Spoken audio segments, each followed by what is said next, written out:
Veljesten Janne ja Kai Mustosen vuonna 1984 Suomeen lanseeraama tainyrkkeily on yksi maamme menestyksekkäimmistä kamppailulajeista. Suomi on saavuttanut monia lajin maailmanmestaruuksia ja sitä kautta arvostusta myös lajin emämaassa. Menestysresepti on ollut yksinkertainen. Vanha viisaus sanoo, jos haluat olla jossain paras, niin etsi käsisi sen alan mestari ja pyydä häntä opettamaan sinua. Juuri näin toimivat Mustosen veljekset, jotka hakivat tiedon tainyrkkeilyn alkujuurilta Thaimaasta. Laji ollaan opittu oikealla tavalla. Ollaan harjoiteltu oikeita tekniikoita. Ollaan ymmärretty se, että miten tärkeää harjoittelu on. Että ollaan jätetty tällaiset omat kikkailut pois ja opittu tosiaan lajin kotimaasta oikeat tekniikat ja opetettu sitä täällä Suomen maassa kanssa. Petri Martinez voitti viime kesänä Bangkokissa tainyrkkeilyn maailmanmestaruuden 71 kilon sarjassa. Aamulenkin lisäksi mestarin harjoitusohjelmaan kuuluvat päivittäiset salitreenit. Mä otan 20 minuuttia lämpöä juoksen ja sen jälkeen vähän naruhyppelyä, venyttelyä. Sitten ottaa vähän varjoa säkkiä, sitten kaveri pitää mulle välineitä ja sparrata. Et se on semmoinen 1,5 tuntia, 2 tuntia. Martinezin henkinen kantti on kehittynyt paljon pitkillä ja askeettisilla Thaimaan harjoitusleireillä. Sanotaan, että sieltä on henkistä kanttia, kun sä treenaat siellä salilla. On kaikki, niin näkee, että ne treenaa samalla periaatteessa kuin Suomessa. Tietenkin kovempaa, ne on kaikki vähän parempi kuin siinä. Ne on ammattilaisia, ne elää sille, että nukkuu siellä salilla ja syö siellä. Ja sit sä kauheat kiksit, kun siellä on. Ne on tosissaan, että siellä on peleily eikä sunnuntai-treenari ollenkaan. Tainyrkkeilyn ammattilaisuus on jo lyönyt itsensä läpi ainakin Hollannissa, Ranskassa ja Englannissa. Suomi odottaa omaa heräämistään. Lain SM-kilpailut otellaan huomenna Helsingin urheilutalolla. Helsingin urheilutalo täyttyi eilen illalla thai-boksingin ystävistä. Ohjelmassa oli 8 ottelua, joista kiinnostavimpia olivat Petri Martinezin ensimmäinen ottelu ammattilaisena sekä VKN-liiton MM-ottelu Jomhod Kiatadisak vastaan Laurent Periquet. Alle 71 kiloissa otteleva Petri Martinez kohtasi silloin ottelussa Belgian Hamed Alinakin. Alinakin veto riitti vain toiseen erään, jossa belgialaisen avustaja heitti pyyhkeen kehään luovutuksen merkiksi. Martinezille ottelu oli ensimmäinen ammattilaisena. Voittoisen ottelun jälkeen tämän vuoden amatöörien maailmanmestari perusteli syitä ammattilaiseksi siirtymiselleen. Hänellä oli myös selkeä mielipide puheisiin thai-boksingin mahdollisesta pääsystä olympialajiksi.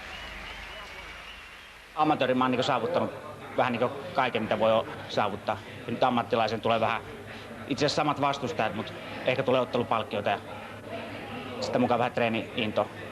Ja olympialajiksi tässä ei ole varmaan ihan vähän aikaa, eli vaikka ne käy katsomaan noita ottelut olympiakomiteat ollaan, mä en usko, että ne näyttää vihreät valoa 10-20 vuotta.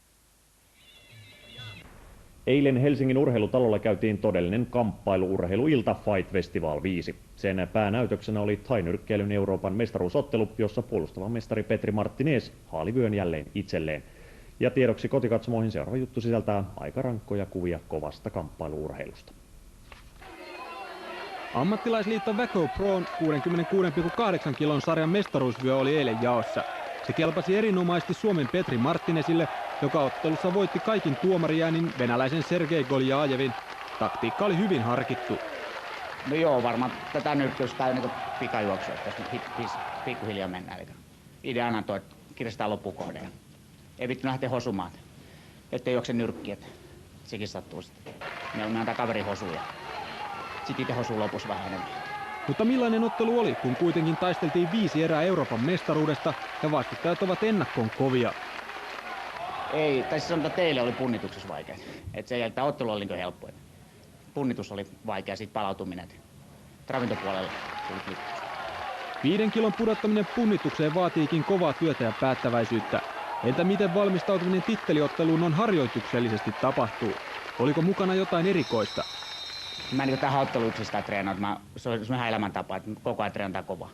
Ja ollaan valmiita, ettei tässä pingoteta yhteen. Sitten kun tulee joku iso matsi, niin sit. Mutta näitä tämmöisiä otteluita, näihin vaan tullaan mennä. Nyt tuli kuitenkin hienosti pienen liitonvyö lanteille, mutta mihin Martinez halajaa jatkossa? No oikeastaan pitäisi nyt isompia liittoja noissa niin kiikarissa, että päästä edes haastajaksi niihin. Ja näitä nyt niin puolustella varmaan. Totta kai matsi on tärkeä, mutta olisi kiva edetä uralla ja saada vähän isompia liittoja, isompia haasteita eteen. Thai-nyrkkeilyä mainostetaan yhtenä maailman kovimmista kamppailu-urheilumuodoista. Lajin syntyhistoria ulottuu kauas historiaan, mutta pikkuhiljaa thai-nyrkkeily on tehnyt tuloa myös kilpailumuotona.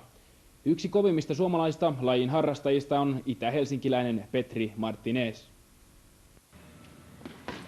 Petri Martinezin harjoituspäivä alkaa varhain aamulla Mäkelän kadun salilta. Nykyisin harjoituskuviot ovat tutut ja hyvin on mielessä vielä hetki, jolloin thai-nyrkkeily Kärpänen puri taistelijaa. Uraako 90-luvun ihan alussa heti, kun stadi tuli thai-nyrkkeily. Se on se mainoslehdessä, että maailman kovin laji, niin se oli siinä, ei siinä paljon muuta. Vaikka Suomessa onkin hyvät harjoitusolosuhteet, on Petri Martinez viettänyt aikaa harjoitellen myös lajin kotimaassa Thaimaassa. Periaatteessa samanlaista kuin täällä, mutta siellä on niin yksi valmentaja tai kaksi äijää, jotka piiskaa koko ajan. Tempo on kovempaa, että idea on ihan sama koko ajan. Ja sitten tietenkin siellä on parempi ilmasto ja sitten pääsee ottelemaan ja kaikki salilla on sua parempi. Että on itse koko ajan niin kumminkin keskiverto on parempi, niin siellä saat siinä keskiverron seutuille ehkä alempanakin välillä. Thaimaan matkojen ja treeninkämppien yhteydessä herralle on tarjottu myös ottelumahdollisuuksia. Kyllä se aina ottelemaan pääsee kautta joutuu, että kyllä ne puhuu. Et siellä on erilainen, kun meillä on Suomessa 2-3 iltaa vuodessa, niin siellä on niin saman verran iltoja päivässä, että koko ajan tapahtuu.